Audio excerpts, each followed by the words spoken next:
Good morning, good evening, good afternoon, whatever time zone you're living in, it's time for Sumúd. All about humanity, so this right here for everyone. Uplift, amplify, empower everyone. Good morning, good evening, good afternoon, whatever time zone you're living in, it's time for Sumúd.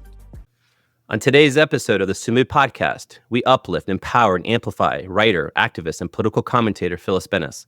Phyllis is a fellow of the Institute for Policy Studies and directs the Institute's new Internationalism project. The project's Middle East work focuses on Palestinian rights, opposing Israeli apartheid and supporting international law, human rights, and equal rights for all. Phyllis co-founded the U.S. Campaign for Palestinian Rights and serves as an international advisor for Jewish Voices for Peace. She has written numerous publications, including the book Understanding the Palestinian-Israeli Conflict, and appears frequently on U.S. and international television, including the NewsHour on PBS, Democracy Now!, MSNBC, BBC, Al Jazeera, and CNN International. Phyllis, welcome. Great to be with you, Ed. So I want to tell you a funny story. As I was doing research in preparation for this interview for the podcast, I ran across your book, this one here specifically, and I'm like, I think I read this book. And I said, there's no way I read this book, because it would have clicked when I had met you a few months ago. It just didn't click. So I went back and I'm like, oh my God, I read the book like 10 years ago. This is crazy. So amazing book. I recommend it to a lot of people who need the foundation and just don't quite get it. It's very simple. So thank you for this. Thanks for that. It's a little embarrassing, but that book has been around a really long time. It's been updated and updated and updated. And in fact, the newest one is out of print now, but there's going to be another one with a slightly different title, but the same FAQ style, available probably in September, October of this year, as soon as I start working on it. Yeah. But I'm glad that it's useful. That's exactly what it's aimed at, folks who want to learn sort of the basics, and it's done in very direct FAQ styles. So it's quick. You don't have to sit and read the whole book. You can look up on the list, what questions do I have? And just go to those. Yeah, it's very helpful. And again, I recommend it to anybody who just doesn't get it, or it's actually kind of funny. Those who say it's complicated, I'm like, okay, here you go. Here's this book. It's not that so complicated. It's not so complicated. If you get past the sort of emotional part, which is real and can make things seem complicated, if you get past the religious part, which is really sometimes complicated, and just look at it at like people and land, it's not so complicated. You're right. It's pretty clear. Yeah, for sure. So I'm finally excited here that we get to meet and chat. I know it took a couple of months. You're traveling. You're busy. I think you went to South Africa recently as well. I didn't go to South Africa. Ultimately, I was planning to, but I was working on a conference in South Africa that was taking place and taking a big chunk of time. But I've been traveling again since that time. So this is a great opportunity. Looking forward to it. Yeah, no, of course. So you grew up in LA, if I'm not mistaken, right? And you grew up in a Zionist household. Right. And your parents, if I understood correctly, were blue collar. They didn't go to college. Is that accurate? I wouldn't say blue collar, but they didn't go to college. My father was a salesman in my grandfather's store. So it was one of these situations where you're never going to make a lot of money, but you're never going to be fired either. So there was a lot of stability, which was important to us growing up. Yeah.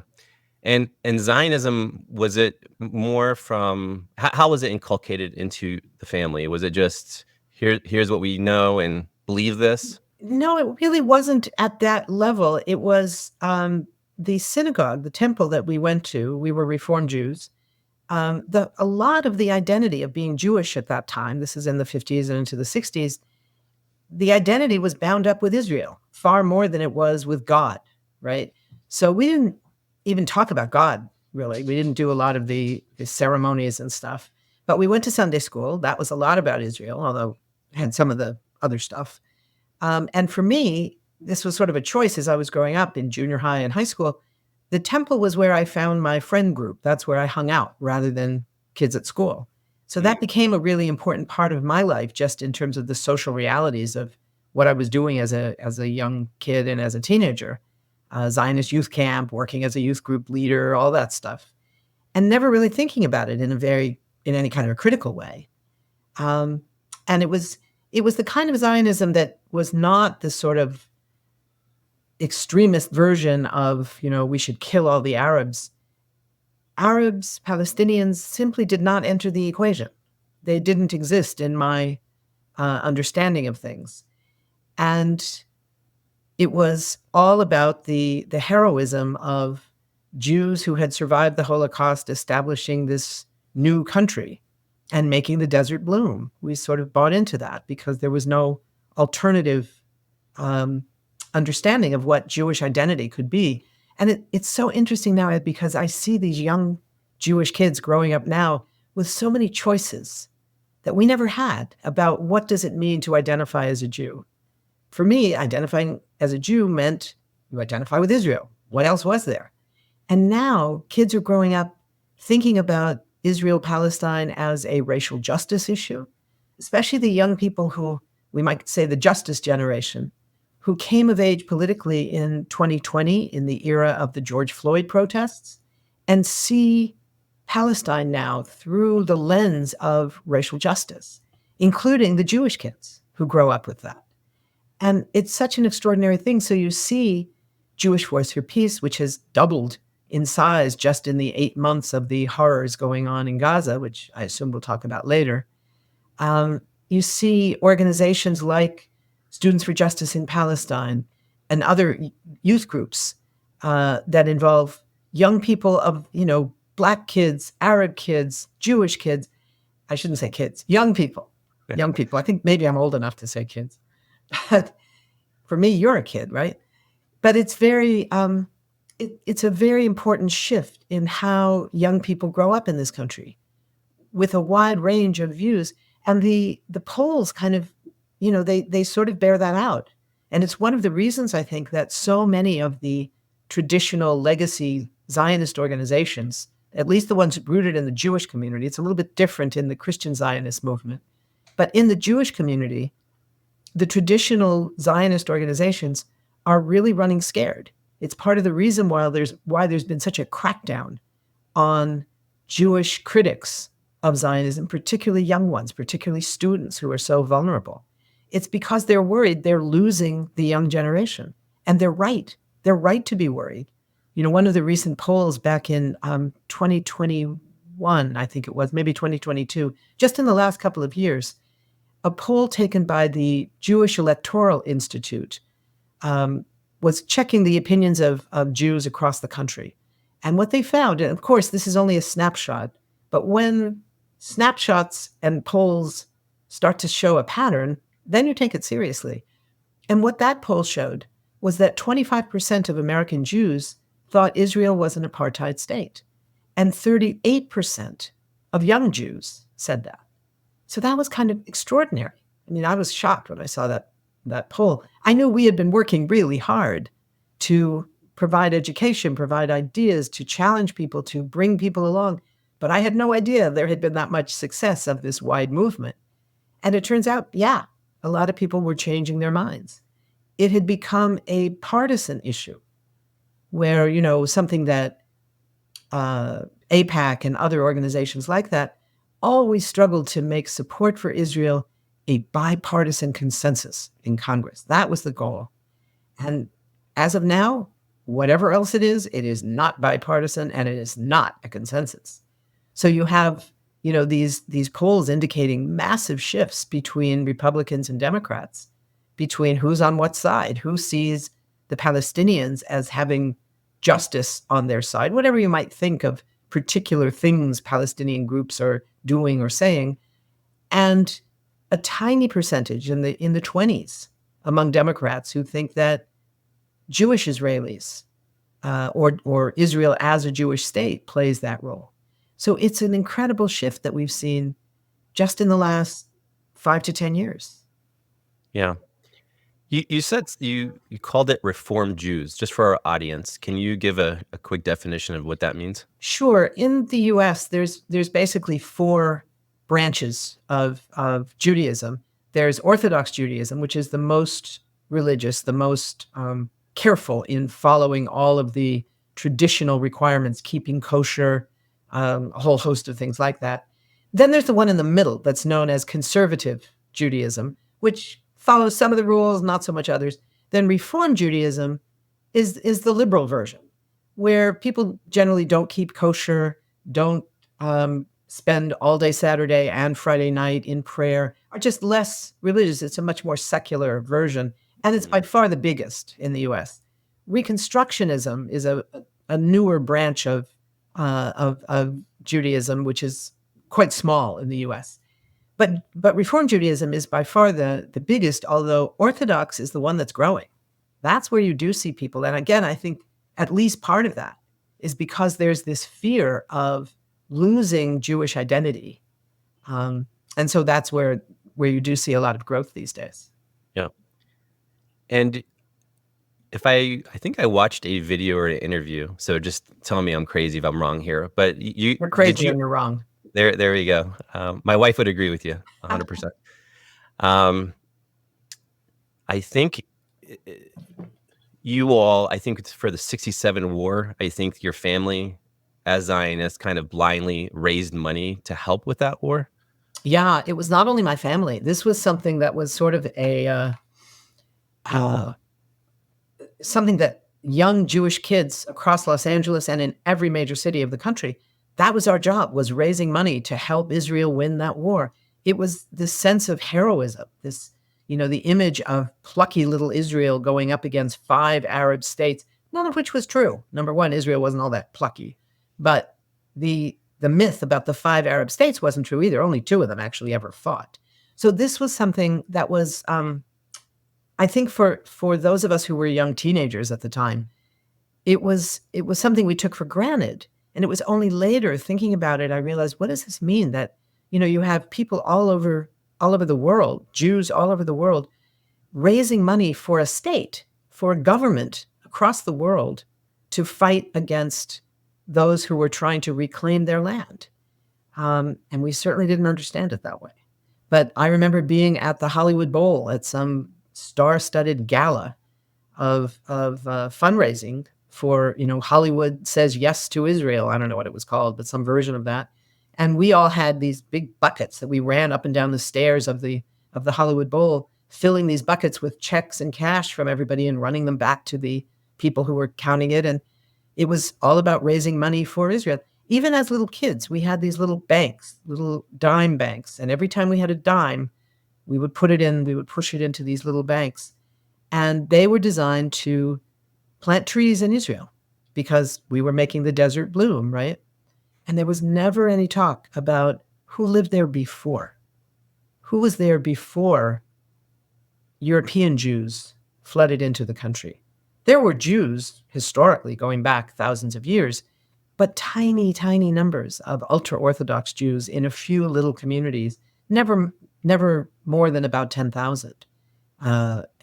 And we saw it very differently. We saw it as an empty land, and we were planting trees. There was this mythology about the forests, that there are now forests named for all of these different communities that were raising money and stuff. And it turns out there's only one forest where they take all the pictures and they change the signs to make it apply to whoever is there to visit. It's a little bit of an industry, I would say. Yeah. But we took it very seriously as kids. And what about all of the olive trees that were already there? Yeah, what about those olive trees? Yeah. The olive trees were destroyed as they continue to be destroyed. The cactus plants that were used often as property divisions within Palestinian villages are sometimes the only thing left in some of the villages that were destroyed. Almost 500 Palestinian villages were destroyed in what's known as the Nakba, the catastrophe of 1947-48, the war that led to Israeli independence and Palestinian expulsion and dispossession. And when you travel now, I remember going in, it must have been around 1998 or 99, before the apartheid wall was built in the West Bank.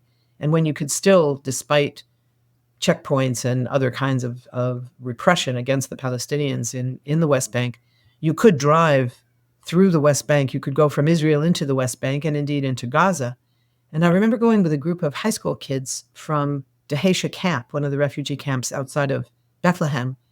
And the families in Dheisheh who had ended up in Dheisheh after being expelled from their traditional homes were from 3 different villages, quite close to each other. And so all of the families had all known each other for several generations back, and they continued that community sense in this refugee camp where this generation had now been born and raised to parents who were themselves largely raised there as children, who came there as children.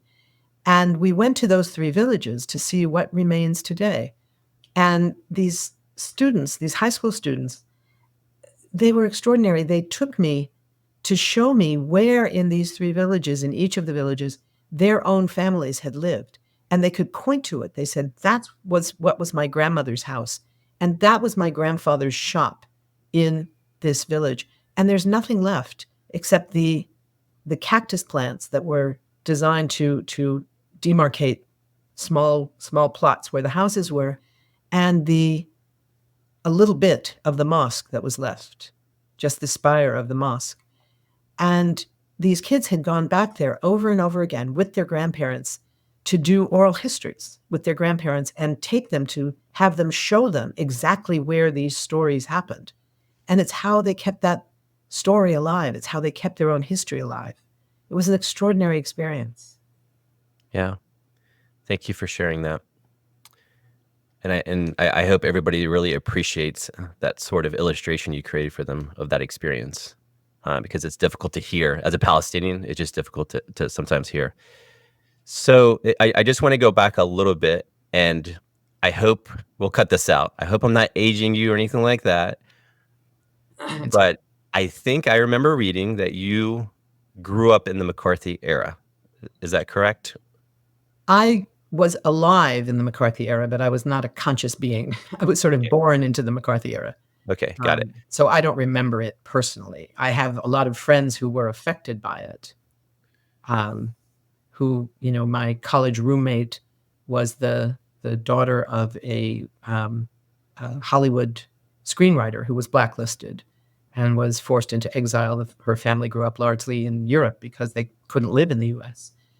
So I had a lot of experience with McCarthyism, but I can't say that I lived through it myself as a aware person. I'm not quite that old.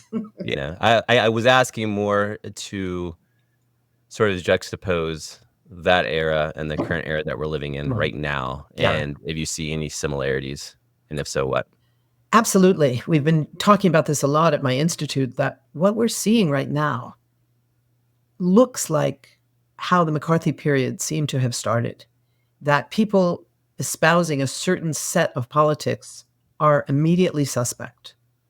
And it becomes incumbent on them to prove that they're not that, if they are to be taken seriously, if they are not to be punished for those ideas. In the period of the early 50s, in the McCarthy period itself, of course, that was communism.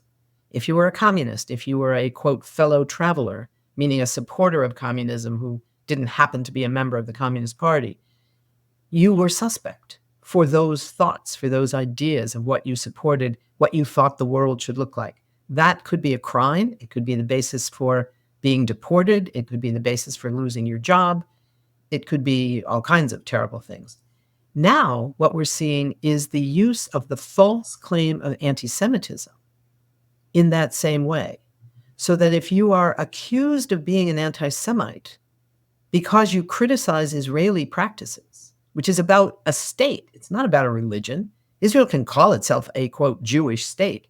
But at the end of the day, it is a state with all of the armies and governments and power of any state.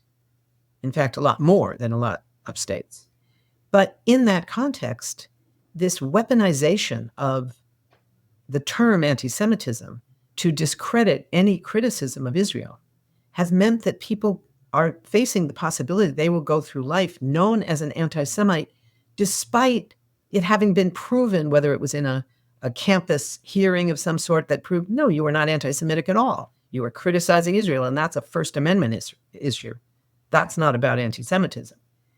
Despite that, the accusation sticks, and the accusation can lead to horrific consequences. So there are a great deal of parallels these days, specifically in this question of what it means to be a critic of Israel. We saw that in these horrifying hearings that were held in Congress with the college presidents of elite universities, Harvard, Penn, a couple of others, where the whole purpose of the hearing by these Republican members of Congress was to prove that they were somehow espousing anti-Semitism or not challenging anti-Semitism. And, it was such a fraught set of circumstances that two of them from Harvard and from Penn were essentially forced out, either forced to resign or actually fired. So, and there's been more of that.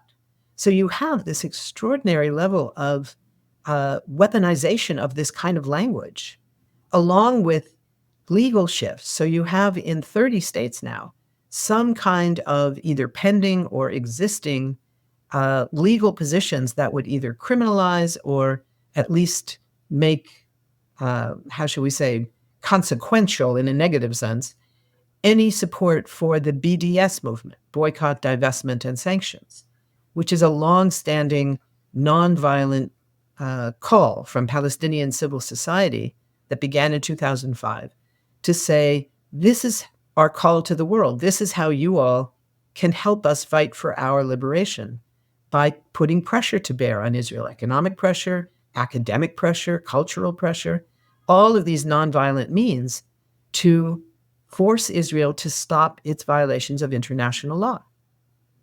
And in that context, it's an extraordinary thing to see, because you have clear understanding of what the First Amendment is, and yet you have people facing being arrested, not getting jobs or losing jobs. There's a wonderful film called Boycott that tracks what happened to 3 different people, none of whom were Palestinian, and none of whom were particularly supportive of BDS as a movement, but who were not prepared to, for example, one of them actually was Palestinian. She was a special ed teacher in Texas, and she had worked for this, I forget in which county she worked, but she was known as a wonderful teacher with special needs children, special training. She did an incredible job, and her contract had lapsed. She was up for renewing her contract. She goes to sign it, and she realizes there's a clause that's been added that says, I do not now and I will not ever boycott Israel, the exact language of the McCarthy period, right? I am not now and I will never be a member of the Communist Party. That's the language of it. And she said, wait a minute, I'm not going to sign this. And she lost her job.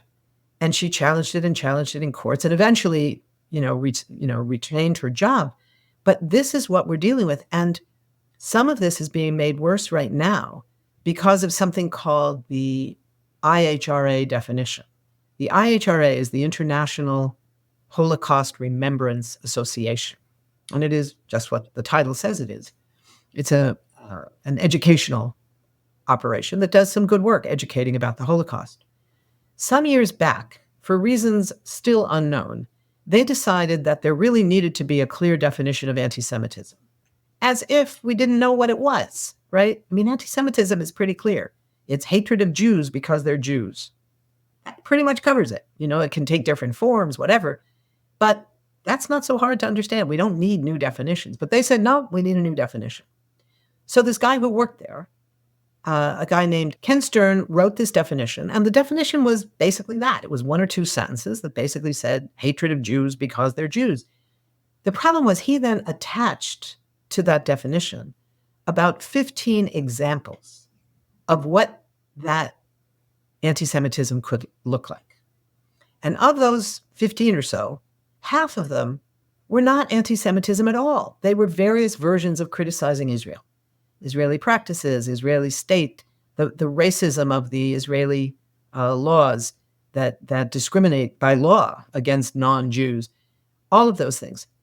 And he said, the guy who wrote the thing said, this should never be used as the basis for a legal restriction or a legal requirement because it would violate the First Amendment. Yeah, you think? He was right. And yet, that's exactly what they've done, has been to weaponize, using this definition, weaponize criticism of Israel as a hate speech. It's straight out of 1984. And yet, people are still being held accountable for it. And it's a really dangerous reality right now. So I want to go back to the anti-Semitism piece and the Zionism and together. So I think it's fair to say that Zionism creates an environment for anti-Semitism. Would you agree with that? I do. I think it would probably be more accurate to say that Zionism encourages it. I don't think it causes it. It can cause it. But most of the anti-Semitism, which we should be clear, is on the rise in the US and elsewhere in a very real and dangerous and violent way. That anti-Semitism is rooted in white supremacy and the racism of the Ku Klux Klan. The rise of 20th century anti-Semitism tracks the rise of the Klan in the 1910s, when it regrouped after being first defeated by the Reconstruction period after the Civil War. And what you see is this sense of violent attacks against Jews, including lynchings. Leo Frank was not the only one. He's probably the best known of the Jews who were lynched by the Klan. But there were more, not anywhere near the number of African Americans who were assaulted and killed by the Klan, lynched by the Klan. But Jews were targets of the Klan as well. And what we see now is that same root of violent anti-Semitism in white supremacy. So you can look at the experience in Charlottesville, where you had the so-called Unite the Right rally, and you had these Nazis marching, chanting, "Jews will not replace us. Jews will not replace us." The great replacement theory that says that people of color are the immigrants who are coming in to replace the white Americans who are the rightful owners and controllers of this continent. Then you had in 2017, you had the attack in Pittsburgh, where 11 Jewish worshipers in their synagogue were killed by a murderer who said that he did it because Jews were responsible for bringing in immigrants who were going to replace white people. He was very explicit about it. That same sense of the great replacement theory being linked to Jewish responsibility that we had seen in Charlottesville now takes a violent, murderous form in Pittsburgh. Then there was the same thing in a white supremacist in San Diego attacking Jews. So over and over again, where there have been real attacks on Jews, it's coming from the right. It's coming from racists. It's coming from the same people that are assaulting African Americans and other people of color across the country. It's not coming from the students that have encampments on their campus to demand divestment from Israeli corporations that are profiting from occupation and apartheid, right? So one of the things that happens, of course, is that you not only have this challenge of Jews being attacked by these right-wing anti-Semites, but you also have a sense of we can't fight against those anti-Semites, those real anti-Semites, because we're distracted by all the attention going to critics of Israel who are not anti-Semites, but they're the ones who get they're the ones who are targeted. They're the ones that get the attention. So it means that we can't really fight effectively by uniting with people in the broader anti-racist movement. Black people, people of color, Latinos, everybody. Anti-Asian violence is on the rise. All of these things come together, and that's where we will find safety. That's how we will challenge this kind of violence. But as long as what's identified as anti-Semitism ignores the real anti-Semitism and focuses falsely on people who are criticizing Israeli policies, in that context, you're going to fail at your efforts to end anti-Semitism. Yeah. And let's just remind the audience, Donald Trump said that some of the Charlottesville individuals were good people. Right. So just throwing that out there. I'm not promoting Biden, to be very clear, but I just wanted to throw that out there. So a more difficult question about Zionism that may be a little bit more tricky to ask. Do Zionists want to invoke or promote anti-Semitism as a reason to continue to support Israel? I don't think many Zionists, self-defined Zionists, would acknowledge that. I do think there is significant clarity on how Zionism does help to foment various kinds of anti-Semitism that we can't pretend it doesn't happen. I don't think that means that's the intention of the overwhelming majority. There may be some extremist Zionists somewhere that see it as a good thing. There are things you can point to. The what was known as the transfer agreement during World War II, where the Zionist movement collaborated in reaching an agreement with the Nazi leadership of Germany to allow a certain number of Jews to leave the country rather than being sent to concentration camps under the condition that they went to Palestine before the State of Israel. So there's examples of that kind of direct, but I think it would be a mistake to say that most Zionists want that. You do have to look at stuff like the basis of Christian Zionism. Christian Zionism, which basically says that the second coming of Christ it's dependent on all the Jews first being ingathered in Palestine, in what is now Israel. And this is something that is rooted in a theological position that says before the second coming of Christ, all the Jews will be ingathered, which means supporting the Zionist project as well as supporting the state of Israel as it exists. And then the Jews will all be given the choice, convert or die. Got to say, as a Jew, it's not exactly a choice I would look forward to having to make. I'm not too concerned about it, but nonetheless. But the fact, that is a major supporter of Israel and a major supporter of Zionism, that movement, from Kufi, the Christians United for Israel, and others like that. That's pretty anti-Semitic, in fact. It's kind of pretty dangerous for Jews, right? But I don't think, I'm being, generous here, if you will. I don't think most Christian Zionists necessarily also see it that way either. Maybe some of them do, I don't know, but many of them probably don't. But it is there. It is there. It's also, there's not really a contradiction between anti-Semitism and massive support for Israel. So if you mentioned Donald Trump, if you look at the period when Trump was president, he went out of his way, of course, to engage and to support the most extremist wing of society and government in Israel, right? So that culminated in 2018.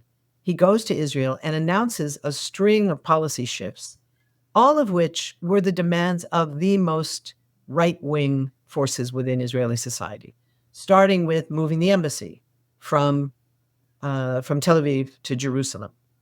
Then he said that the Israeli annexation of the Syrian Golan Heights from the 1967 war was somehow legal. And then he said that a future annexation of all of the West Bank would be fine. It was all of these statements. There were more, but those were sort of some of the key ones. All of these were really extremist positions that were very far away from what had been the traditional position of the U.S. in administrations of both Democrats and Republicans. So he was just breaking with that and taking on these extremist positions. He comes back to the U.S. and he meets with the group of Jewish Republican funders, the biggest funders of his campaign, a couple of them, particularly Sheldon and Miriam Adelson. And he's meeting with a group of these funders, and he's describing going to the Golan Heights with Benjamin Netanyahu, the prime minister of Israel, and telling him there, he says, I was with your prime minister when I told him that we were now going to recognize the Golan Heights as belonging to Israel.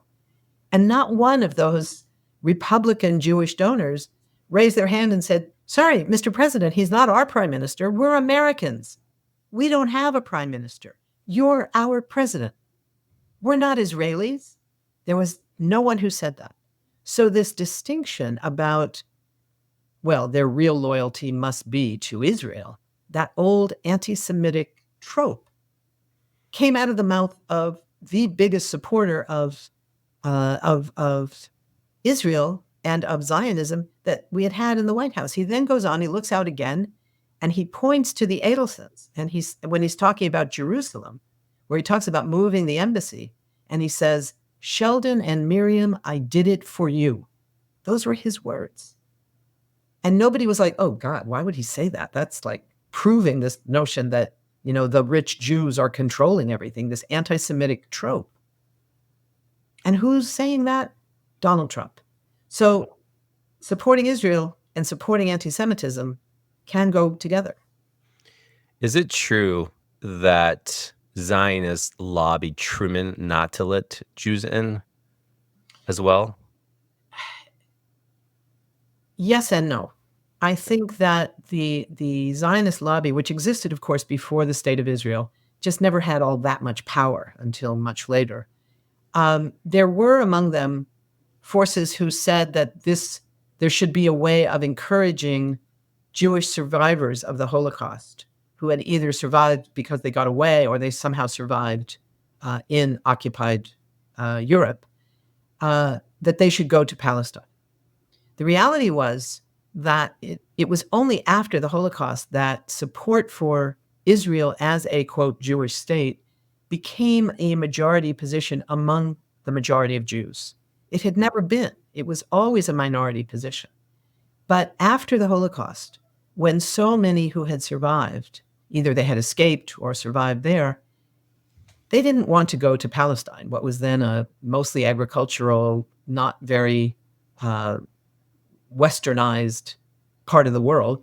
They wanted to come to the US. They wanted to go to Brooklyn or maybe to the UK. It was those two places because that's where their families had fled. That's where their families were now. And they wanted to be with their families. But in the US, the combination of anti-Semitism and anti-communism, there was this anti-Semitic view that all these Jews are communists. They were held under a quota. There were parts of the Zionist movement who did not oppose that quota. I don't think it was necessarily their position that led to it, but they were not the major forces fighting against it either. So it's an unbalanced thing. Yeah. So I'm going to pivot to your college years. Sorry, I'm a big geek, but when I read that you invited Angela Davis and the Chicago 7 to an event, I said I have to ask about that. Well, yes, I did. This was in the big years of the anti-war movement. I had sort of left all of the Zionism stuff behind when I went off to college. Didn't really think about it till a couple of years later when I had my little break with Zionism, which we can talk about.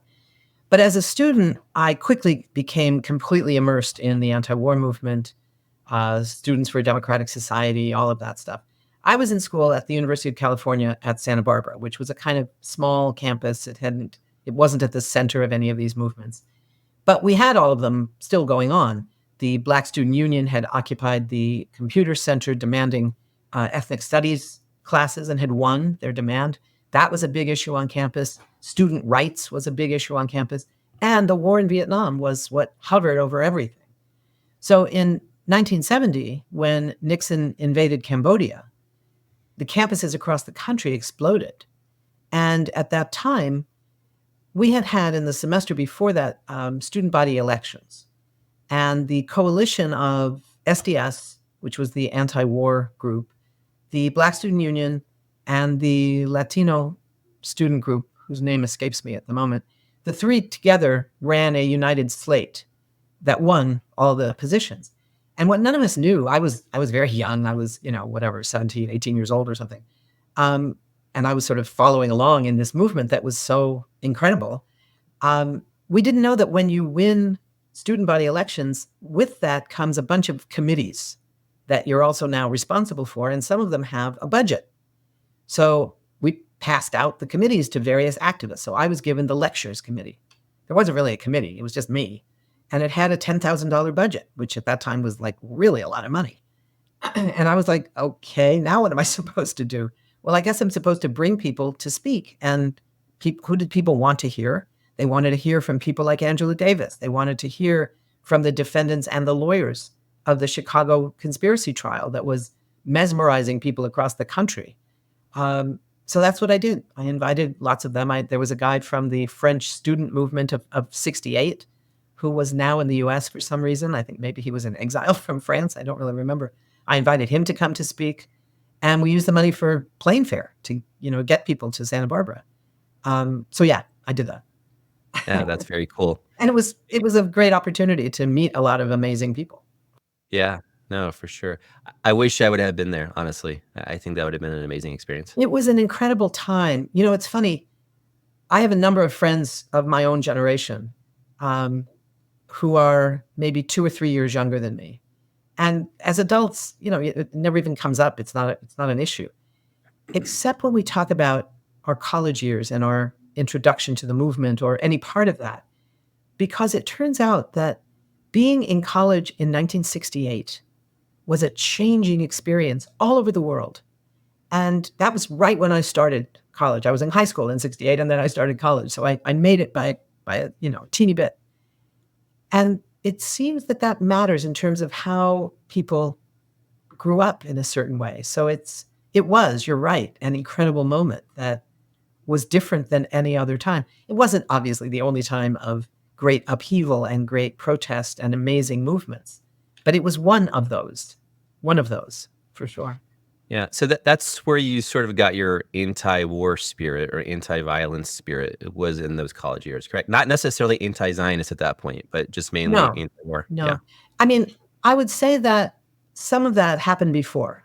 I was too young to have really understood the civil rights movement. You know, by the time I was more conscious, the civil rights movement had made its major victories in the Voting Rights Act, the Civil Rights Act.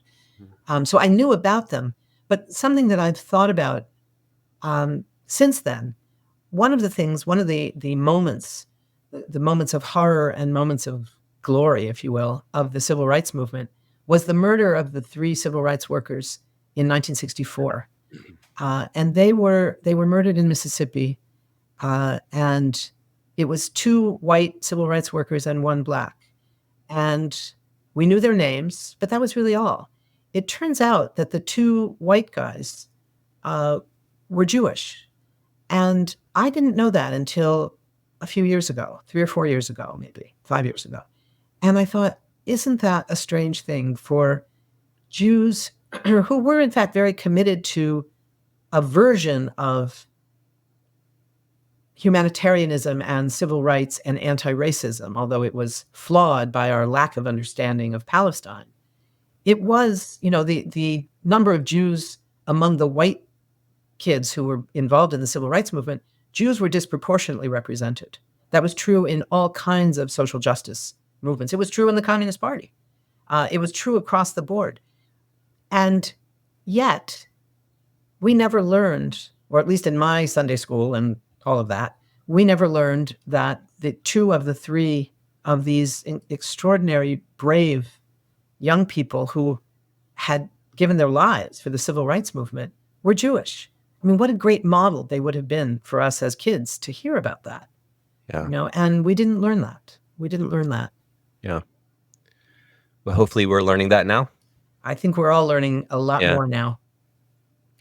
So, again, I think you have to write a book about all of your experiences and everybody you've met. But after college, you worked with Jane Fonda and Tom Hayden for the Indochina Peace Campaign. That's right. What was that experience like? And can you describe that? It was an amazing experience. I had met Tom actually as the lectures committee person at Santa Barbara. He had come to speak and I had met him and I was really impressed. He was brilliant. He was strategic, although I don't think I even understood what that word meant in a movement context. But I was amazed by what I was learning from him very quickly. And I didn't meet Jane until I went to work for the Indochina Peace Campaign. And Tom actually invited me to come work for them right after I finished college, which was in 72, I guess. And it was that summer, the Indochina Peace Campaign had been created to provide a clear anti-war front. There was the Nixon campaign, the McGovern campaign, and the Indochina Peace Campaign. It was designed to be a kind of parallel to that, because we knew that even the Democrats were not going to be particularly against the war in Vietnam. And it involved, the main part that summer was a huge nationwide speaking tour of Tom and Jane and a wonderful, brilliant anti-war singer-songwriter named Holly Near, and one of the first U.S. POWs who had been released by the Vietnamese, who had turned into an anti-war activist, George Smith, I think was his name. I may be missing his name. It's been a long time. The four of them went on the road, and it was a brutal trip. They covered the country and did 6, 7, 8 events a day in cities all across the country. And I worked as one of the 2 state coordinators for California, which, went on for days during that period. But then I spent 2 years working for IPC. It was an incredible experience of learning what organizing is about.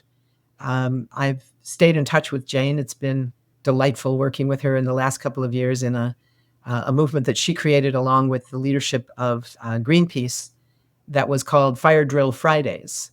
And each Friday there would be a protest outside of Congress linking the crisis of the climate with militarism, with racism, with sexism, with all of these various issues.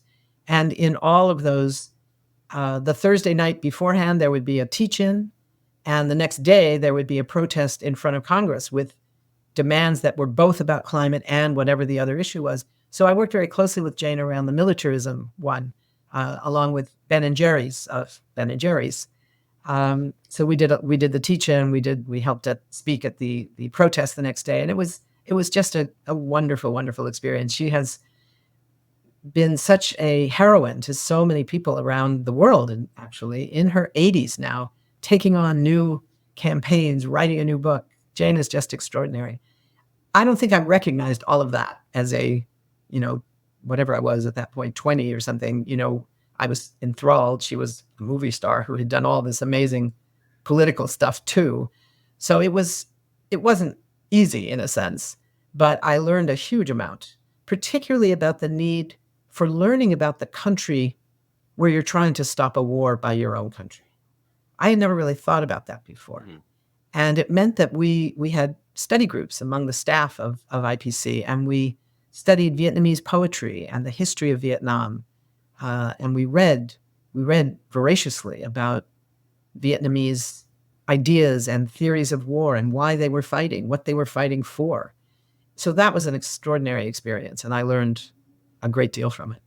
Yeah, no, it sounds like a great foundation that sort of created the trajectory of your career, I think, right? In many ways, I think that's right. I must say, I do think, though, the Zionism stuff played a role in that as well, because although it was, as I say, massively flawed, there was something about it that taught me that even as a kid in junior high or high school, you could do things that could have an impact on the world, not just on your own community or your own country even. So I'm, in a perverse kind of way, grateful for that part. Yeah. Speaking of that, and I sort of envision this as like a movie scene where you finally opened up the diary of Theodore Herzl and you realize that, he had really had a nefarious plan of colonialism and so on and so forth. So can you describe that experience? Sure. This was something to this day, I keep trying to remember exactly what it was and when it was. It was around 73, 74, something like that. It could have been the 73 war. I really don't remember, but something happened. This is after some years of doing anti-war work as my main thing. I'd been working in the Indochina Peace Campaign. And I think it was, so it would have been around 72, 73, something like that. Something happened that sort of knocked me across the head and said, you've got to start thinking about this Israel stuff again. And I remember quite clearly thinking, I think maybe I was wrong about this Israel stuff. Because by that time, in college, I had studied imperialism. I had studied colonialism. I had studied the role of Western expansionism in the US and what that meant globally, all those things. So I thought, I think you were wrong. So on one level, being a good Jewish girl, I go to my father's library to read Herzl, the founder of modern Zionism. And growing up, I had always known Herzl as a hero. He founded modern Zionism, right? We like that. He's our guy. But I had actually never read anything he wrote. He wrote the famous book called The Jewish State, which was the first outline of what the culmination of Zionism, political Zionism, would look like. But I had never read it. But he also wrote diaries and published them. And so I thought, well, I'll read his diary and see what I learn. So I read it, and I get to this part where he's writing these letters to Cecil Rhodes in around 1989, 1990, 92, around that time. It's the height of British colonialism. And of course, Cecil Rhodes is the leader of the British colonial project. Zimbabwe used to be called Rhodesia, named for him. The Rhodes Scholarships, we should also note, are also named for him. Really? Yeah, there's been apparently a move to change the name, but it failed each time. So I don't know. But the Rhodes Scholarships are still connected in some way and named for Cecil Rhodes. So I'm reading these letters, and he writes to Cecil Rhodes, asking, would he help him get the support of the British Crown to support a creation of a Jewish state in Palestine? Palestine at the time was under a lot of British rule, although it was officially still ruled by the Ottoman Empire. And he writes in his letters to Cecil Rhodes, which are in the diary, he says, you may wonder, why am I writing to you? Why am I asking you this? Your interest is in Africa. My interest is in what he called a little slice of Arabia. You're concerned about Englishmen. I'm concerned about Jews. So why am I asking you? And then he answers his own question, and he says, because our projects are both something colonial. And I read that and I said, whoa, what is this? Nobody ever told me this. What's that about? So I started reading. It was like, oh my God, why didn't I see this? And it was like, okay, I'm done here. I'm done with this Zionism stuff. It doesn't mean I started studying right away. I didn't really understand anything about Palestinian history at that point. But it was kind of the end of my passion for Zionism, because I realized it was what I had learned, what I had been taught, was based on a fraudulent view of history, right? So I just was done with it. I must say, relative to what a lot of Jewish friends of mine went through in their breaks with Zionism, mine was pretty easy. It was very intellectualized. It was, it wasn't a big emotional thing by that time. So I was lucky. So at what point? My father had those books in his library. Yeah. So, but at what point did you have these conversations, if you did at all, with your parents about the split away from Zionism? Yeah. I didn't right away because I knew it would be painful. By the time I was an adult, they were not quite as involved in the temple as they had been earlier, but it was still emotionally part of who they were. My mother, interestingly, had always had some resistance to the way that the rabbis, our rabbi in particular, linked Judaism with support of Israel, Judaism and Zionism. She supported them both, but she didn't think they should be the same. So when there was a call for raising, money, buying Israel bonds, for instance, in the temple, in a sermon or something, she found that very inappropriate. And I never really understood why. I never, unfortunately, really asked her, because by the time I was starting to understand these things as an adult, somewhat, quite a bit later, she was quite ill, and I just didn't. It wasn't until later. I did raise it with them. I didn't try to make it, I have now changed my position in the world, and you have to accept that. I would sort of drop in a little bit. And on one occasion, had a big knockdown, drag-out fight with my father, but only once. Because at the end of the day, as I realized only later, again, relative to many friends of mine, my parents were extraordinary in their respect for me. And even though they didn't like what I was doing or what I was doing it about, they loved what I was doing. When I wrote my first book, it came out just before my mother died, so she was able to see it. Oh, wow. And my father, he didn't really like it. It was about the first Intifada. It was a photo book that I did with a photographer colleague. I wrote the text and he did the photos. My father wasn't so keen on it, but he was so proud that his daughter wrote a book that was really all that mattered. And it led to some painful issues with distant relatives, including at my mother's funeral. But my parents I couldn't have asked for more from them. Yeah. And what, can you give me the name of that book? Yeah, the book is called From Stones to Statehood, The Palestinian Uprising.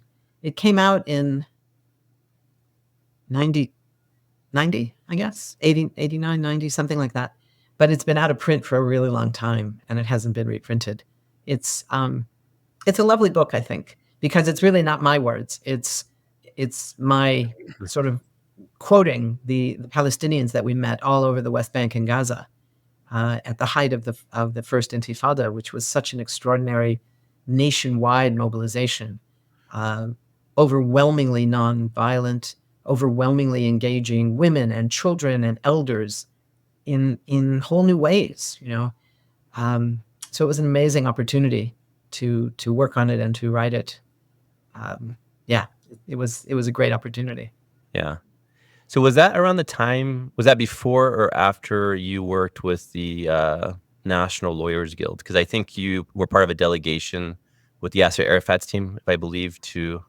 I helped organize that delegation, but I wasn't part of it. Okay. I met with Arafat a number of times also because of this book. When we did this book, it gave us a lot of access, partly because my photographer, who I was working with, was the first foreign journalist to be shot during the Intifada. And he was lucky. It healed very quickly. He was in the hospital just a few days.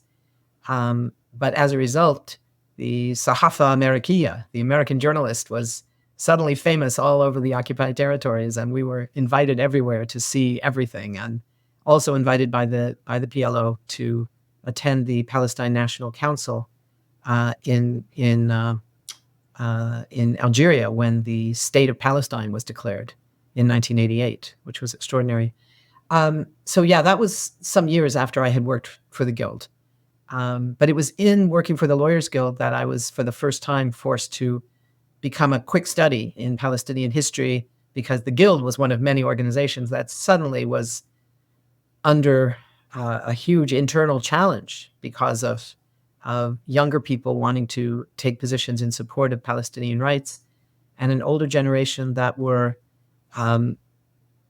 largely Jewish and had been pro-Israel from the time that the Soviet Union was pro-Israel from the 40s.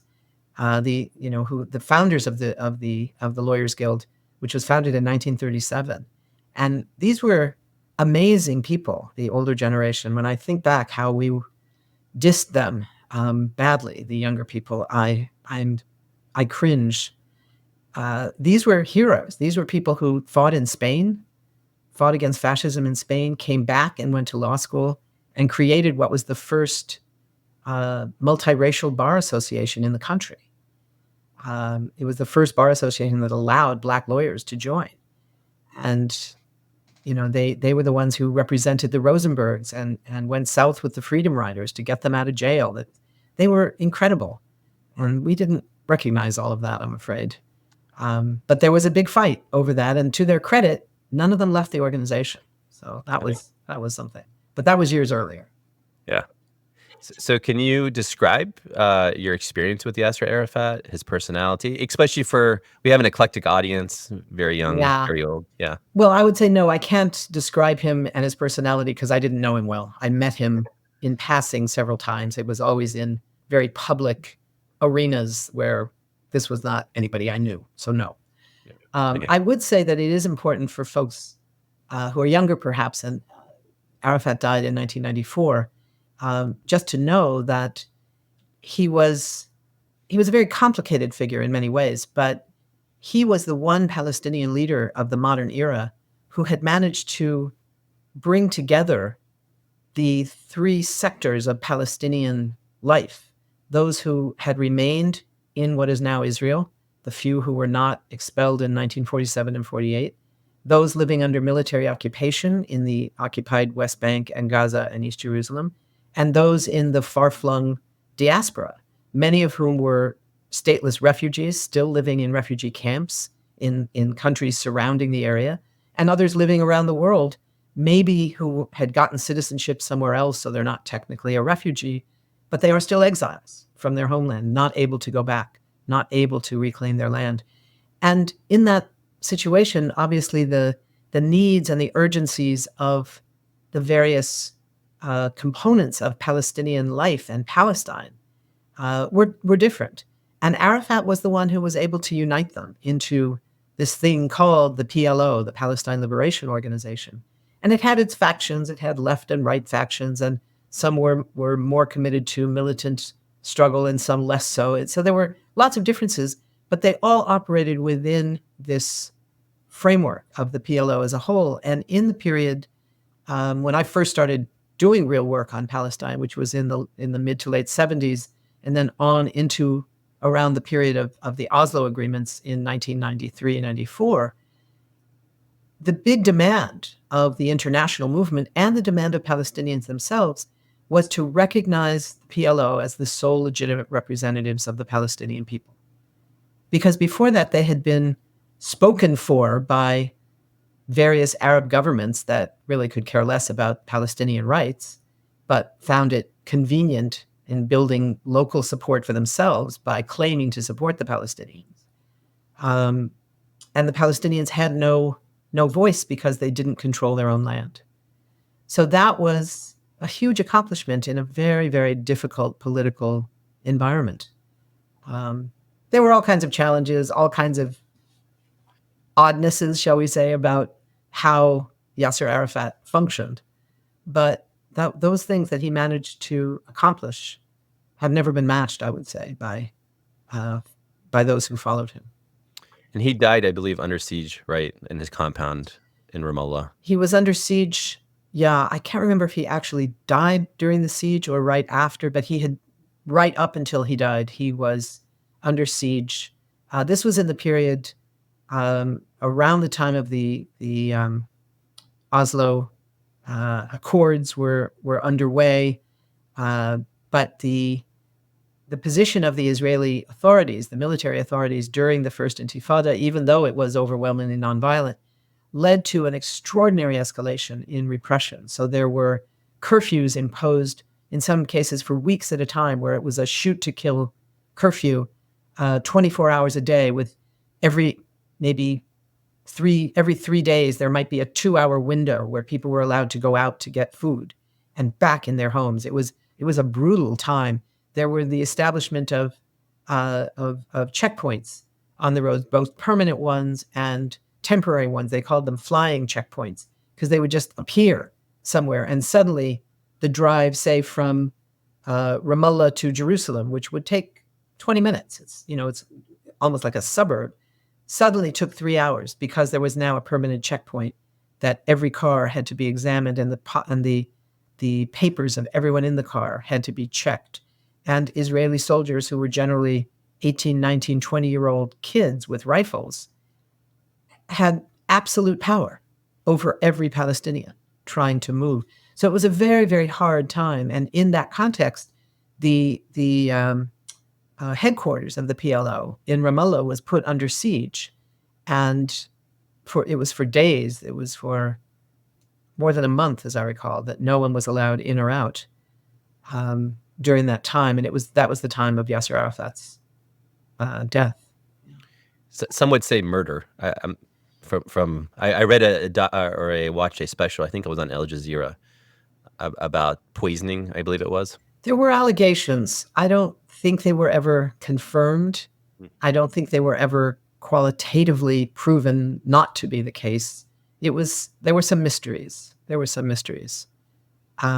But I don't think it was ever proven that he was poisoned. It was certainly a possibility at that time. He was known as somebody who survived extraordinary circumstances. In one case, his plane, I don't remember where they were flying, it was in the region, in the Middle East, his plane crashed and several people on the plane were killed. He emerged without even injuries, partly because his bodyguards had wrapped him physically in 2 giant rugs that were in the plane. They had just wrapped him like a cocoon. So when he hit, nothing happened. It was extraordinary.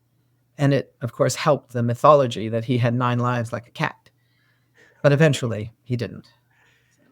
I'm just envisioning a lot of people, after hearing this or watching this, carrying carpets on their airplane. On their planes, Yeah. Yeah. So just pivoting to today's world, what we're seeing today, what's your analysis? Why are we here now? I mean, it just seems like Israel is more bold than ever. I think we can attribute that to Trump to an extent, and kind of, laying the groundwork for that a bit.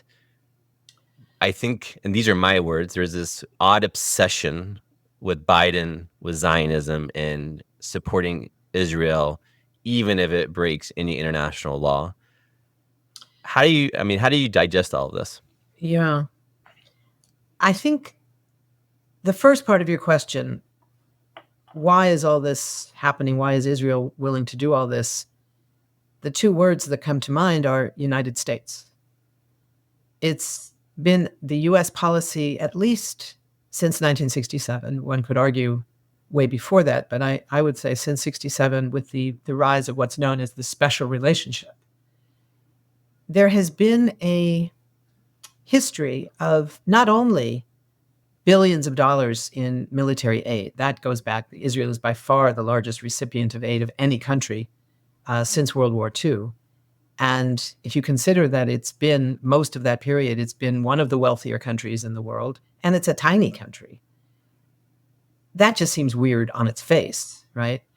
But that's not even the most important component of the U.S. support in many ways.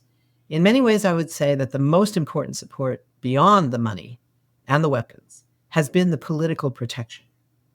So Israeli leaders have known from the beginning that they would never be held accountable for what they did to Palestinians during the Nakba, for the illegal occupation of territory in the 67 war.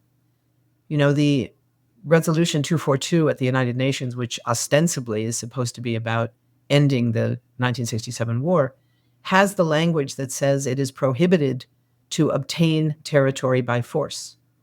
Period, full stop. But that was never a problem for the Israelis. They were never held accountable.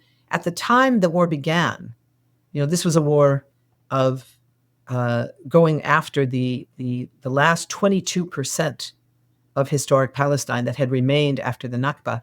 In the Nakba, in the Israeli War of Independence, when that war started, the United Nations granted the new state of Israel land, territory to build this new state, divided the territory between what was supposed to be an Israeli state, an Israeli Jewish state, and a Palestinian state.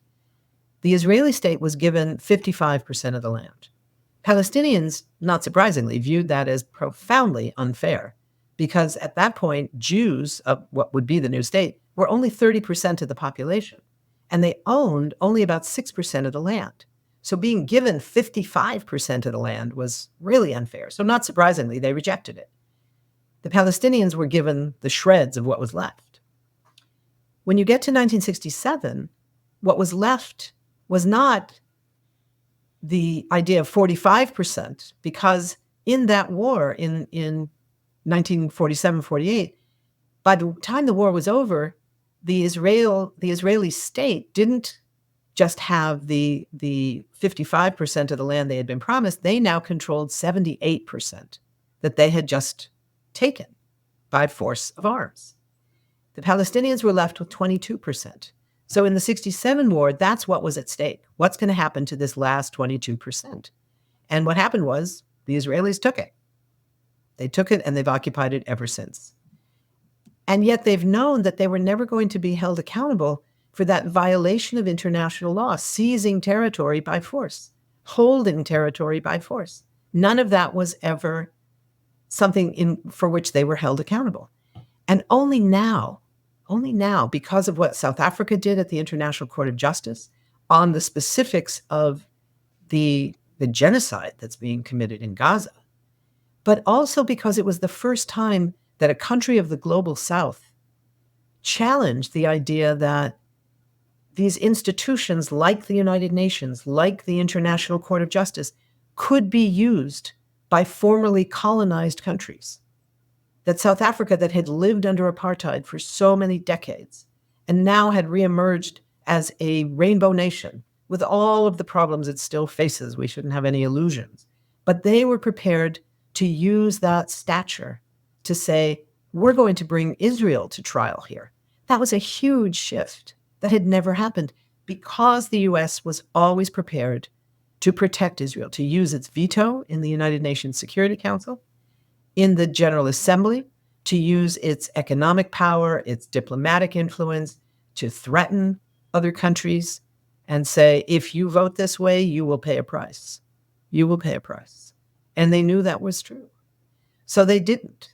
And so the government of Israel, the military of Israel, could commit war crime after war crime after war crime, violation after violation after violation of human rights, and know that they would never be held accountable. No other country's been in that kind of position where they could feel such impunity. How is that possible today with all the knowledge that we've had, with all of the history that we've been through? How is that possible? If I knew the exact answer to that, our movement would be a whole lot stronger. I think it's a combination of the leftover policies from the Cold War. Israel was an important Cold War ally. And yet, after the Cold War, its military value to the U.S. diminished very strongly. But that was when the rise of the pro-Israel lobbies, the Jewish lobby, the Christian lobby, all of them, the lobbies became much more influential as the strategic value retreated. In times when the strategic value was greater, the lobbies were less important. So it was always a combination. People used to ask me sometimes, is the lobby more important or is the strategic relationship more important? And my answer was always yes, because they were both important. It was their intersection that was so important, right? And that's still the case. You combine that with the public view, the impact of the work of the lobbies, who worked incredibly hard, brilliant strategic thinkers in those lobbies, about how to influence future generations. Well, reach them when they're young.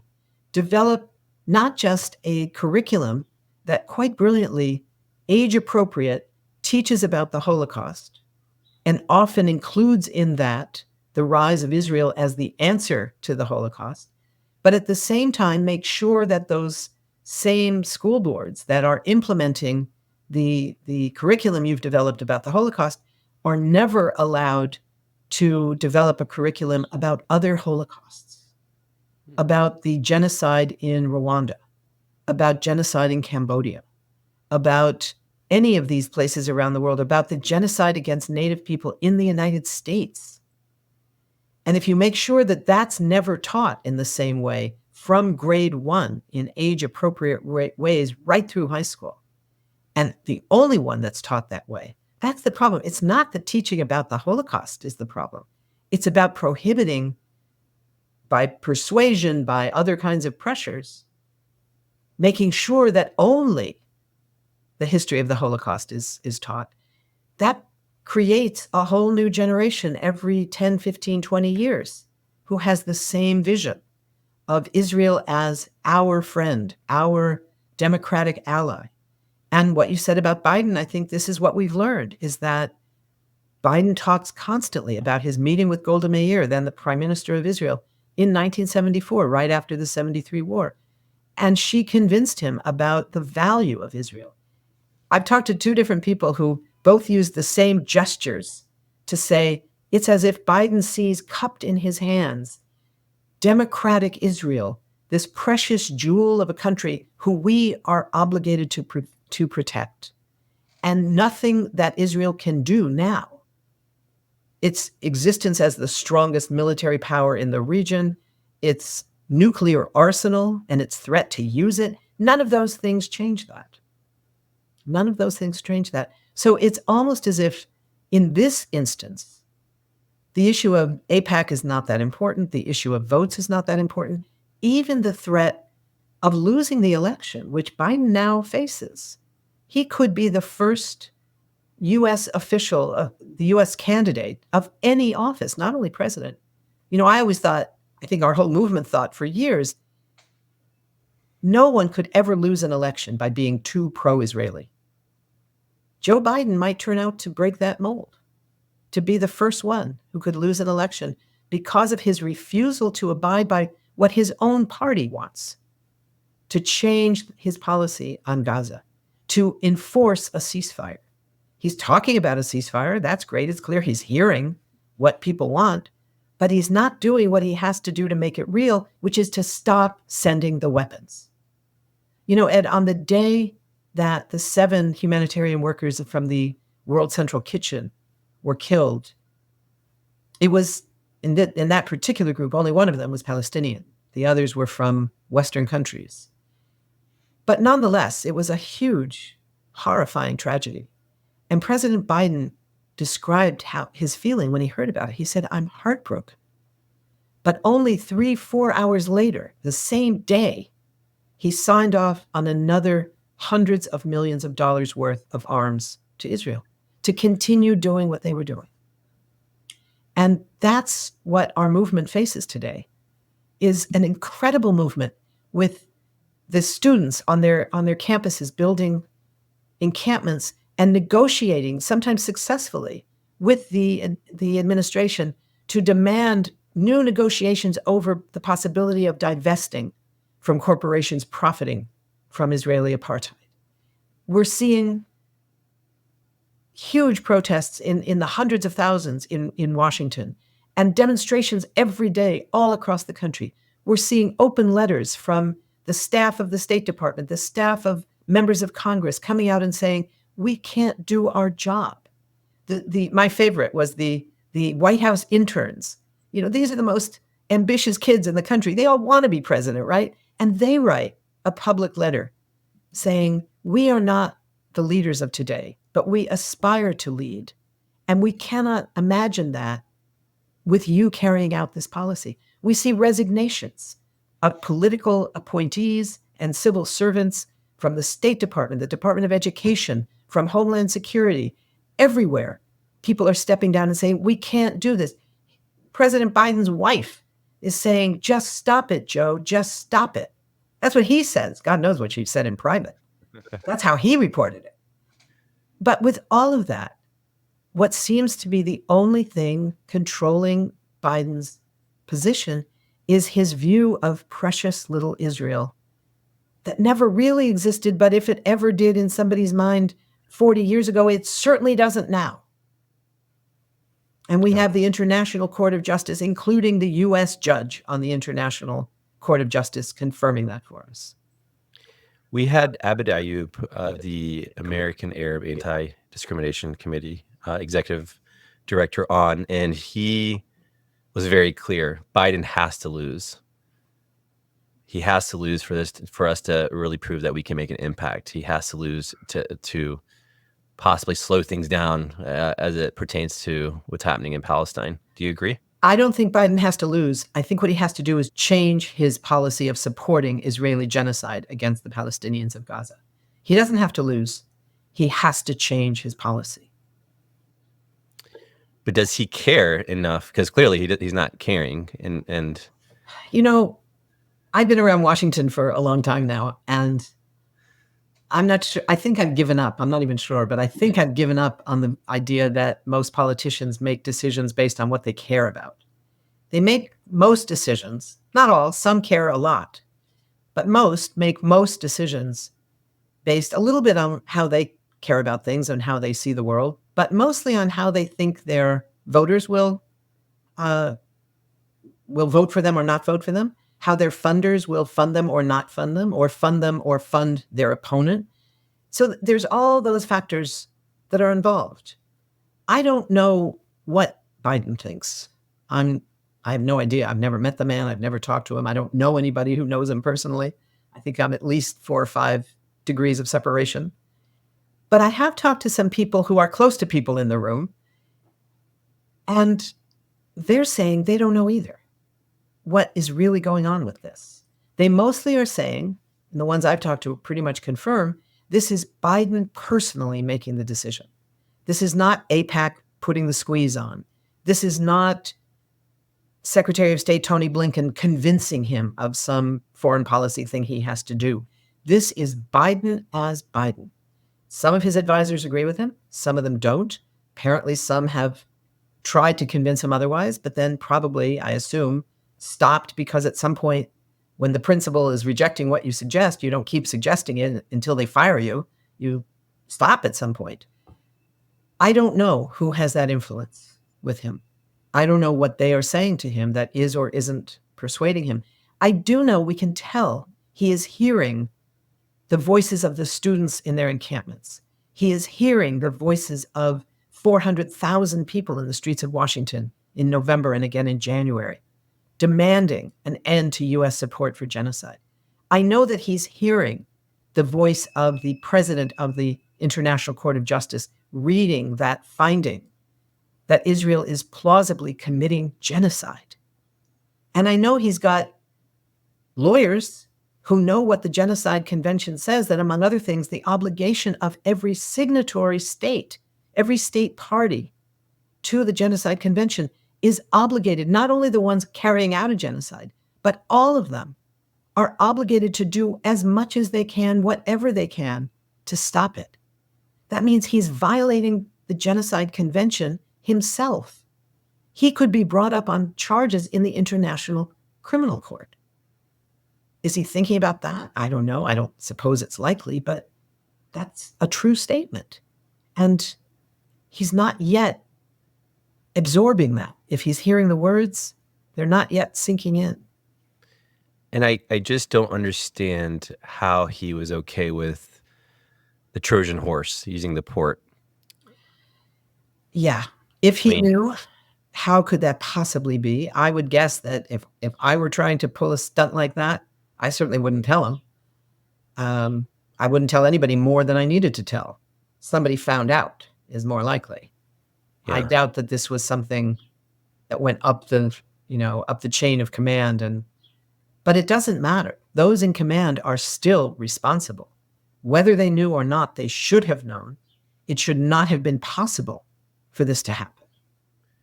All of the talk of there will be no U.S. boots on the ground. Well, it's not about boots anymore.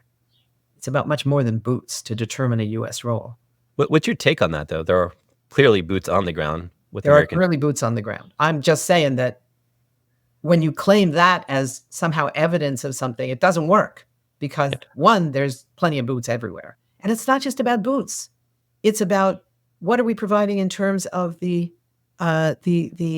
intelligence for where to build it and how is it going to be used and who's going to drive the trucks. One of the consequences of the U.S. deciding it was immediately after within hours of the International Court of Justice ruling on Israel, and that was the moment that Israel came forward with unsubstantiated allegations about several Palestinians supposedly who work for UNRWA being part of what had happened on October 7th inside Israel, which has never been proved.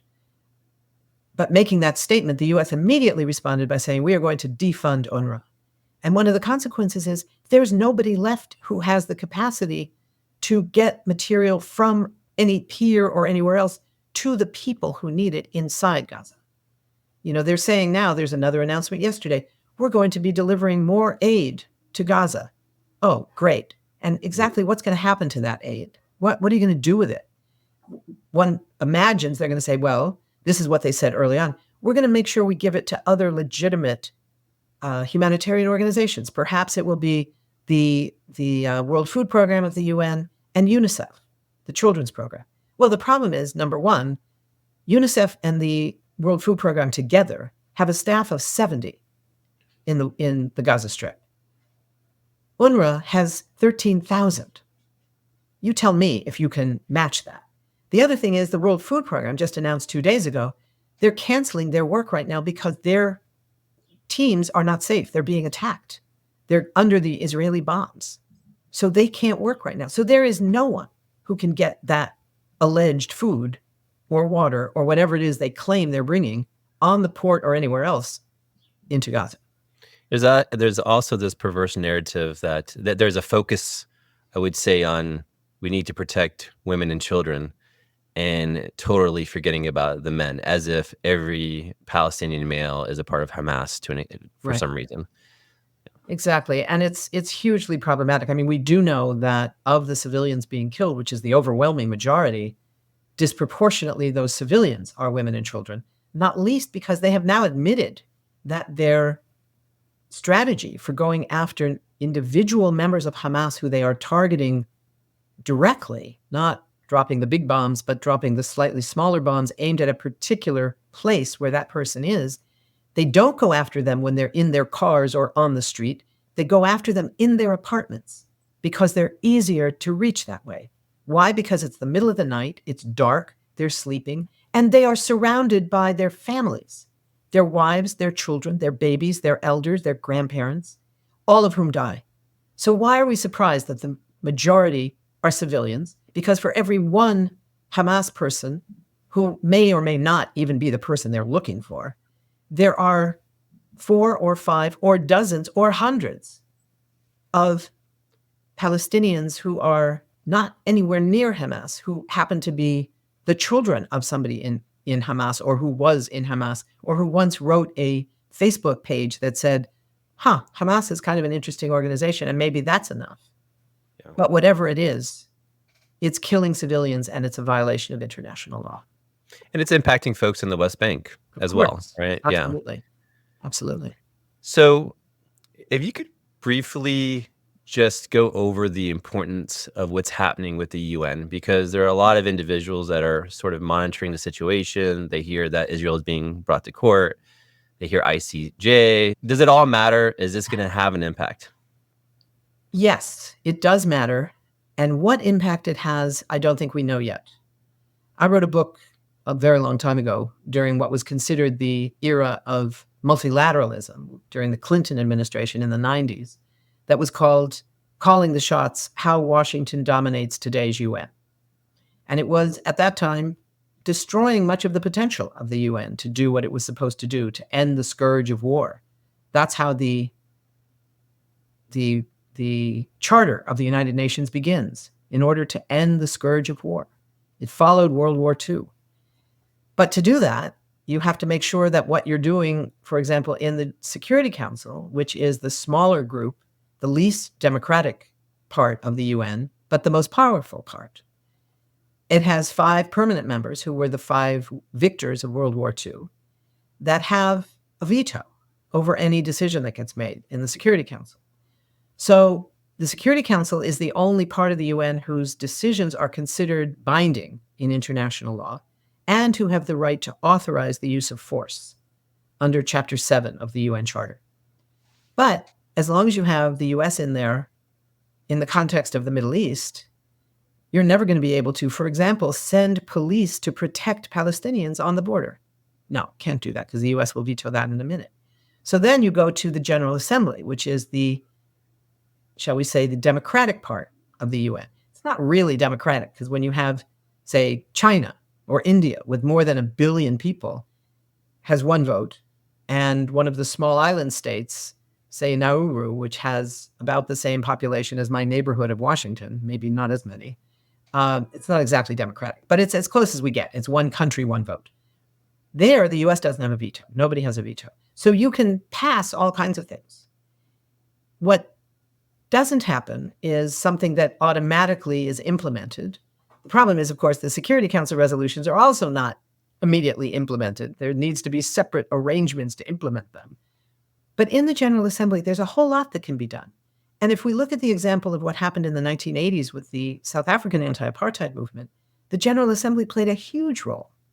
And it never passed anything that was officially legally binding, but they kept passing resolution after resolution, calling for sanctions, calling for banking sanctions, corporate sanctions, divestment campaigns, boycott campaigns, keep apartheid South Africa out of the UN, keep it out of the General Assembly, keep it out of the Olympics. All of that stuff went on through the General Assembly because countries would agree to abide by it, even though it wasn't officially binding, right? And eventually, you had enough countries agreeing, and enough countries had a powerful, strong anti-apartheid movement in their own country, demanding that their government isolate apartheid South Africa, divest from South Africa, boycott South Africa, that it started to work.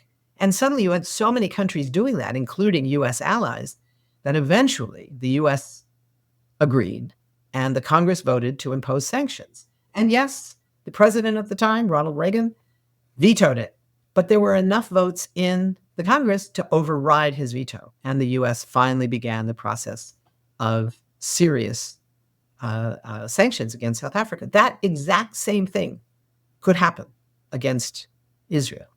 And one of the things we're seeing now is the beginnings that maybe these cases in the International Court of Justice, what South Africa has done, is beginning to make that possible. The outrage is rising, the disdain of the Israelis for being held accountable for the first time. People in other governments are pretty outraged about that. And that outrage can be turned into something that could bring new pressure that might force kind of a change in the Israeli policies. Yeah, and in one of your interviews, you talked about we don't always know when the tipping point will be, right? It's hard to determine that. In your professional opinion and your expertise, do you think we're there now, or do you think we're getting there? I think we're getting there. I don't think we can say we're there yet. It's still, we can't let up. We have to continue. This work is so hard and so important. We can't let it go. We're not at the tipping point yet, but I think no one in South Africa thought the tipping point was going to come in 1994. Nobody in 1990, actually. Nobody thought it was going to come in 1990. Nobody thought that Nelson Mandela would walk out of Robben Island and be elected president. And then suddenly, it was not only possible, it was inevitable. And it happened within the course of just a couple of years. Could that happen here? If I look at it right now, I'd say, God, how could it possibly happen? The same thing that we said about South Africa. But the world is different now. And yeah, I think it can happen here. I think it can, and I think it will. I think we have to keep working. I don't think we can let up. What happens in the United States is by far the most important of all the things that are happening all around the world to change this. There is one person who could change it single-handedly, and that is Joe Biden. So far, he's not prepared to do that. But we have a whole population here, and 80% of his party and 70% of the entire voting bloc of the United States want an immediate ceasefire and know that the only way to get there is by stopping sending the weapons that make it possible for Israel to just ignore that. So we have something to say about it too. It's not only up to Joe Biden, it's up to all of the rest of us too. No, I appreciate that. You know, I was speaking to my wife yesterday, and I told her that if there's ever a war, if there's ever an apartheid, if there's ever injustice, the first two people that would show up to stop it would be you and Medea Benjamin. And I mention that because your life's work is quite literally dedicated to all of this. No war, freedom for all. How do you do it? I don't know. How do you not? You know, it's because it seems so easy. You know, what's your solution for the Middle East? Well, first of all, I'm a Jewish girl from California. I don't think it's up to me. So that's the easy way out. But the other way out is it's up to Palestinians and Israelis to figure out how many states they want. But it's up to us to say, what kind of governments do our tax monies go to? We want governments that are based on equality for all, human rights, and international law. That's not so hard. That's not so hard. So Yeah. I'm willing to say that, you know, and then work to make it possible for Palestinians and some Israelis at least to fight for that. Our job isn't to liberate Palestine or something. Our job is to stop our government from preventing the people of Palestine from ending the genocide they're facing. It's to prevent the U.S. government from stopping the people of Israel and Palestine and that region from being able to live with human rights and equality for all. It's hard getting there, but it's not hard to imagine what it should look like. So that's how you do it. It's powerful. So I have just two more questions that I ask every guest, if that's okay. Okay. What would you tell your younger self? Oh, what would I tell my younger self? I think I would tell my younger self that you have a lot to learn from these famous people that you've been privileged to meet, but you have a lot more to learn from a lot of other people who will never be famous and who have learned through doing and through living things that you never lived through, and they will help you. Their history will help you. So study them, find your mentors. And I think you answered this already, but what do you want your legacy to be? I guess I would like my legacy to be evident in movements that are a little bit stronger because I helped. Yeah, fair enough. Fair enough. Well, it is a great pleasure speaking with you. Thank you so much. I really do appreciate it. Thank you. It's been a pleasure. Good morning, good evening, good afternoon, whatever time zone you're living in, it's time for Sumúd. All about humanity, so this right here for everyone. Uplift, amplify, empower everyone. Good morning, good evening, good afternoon, whatever time zone you're living in, it's time for Sumúd. Listen, stay tuned, cause it's time for Sumúd.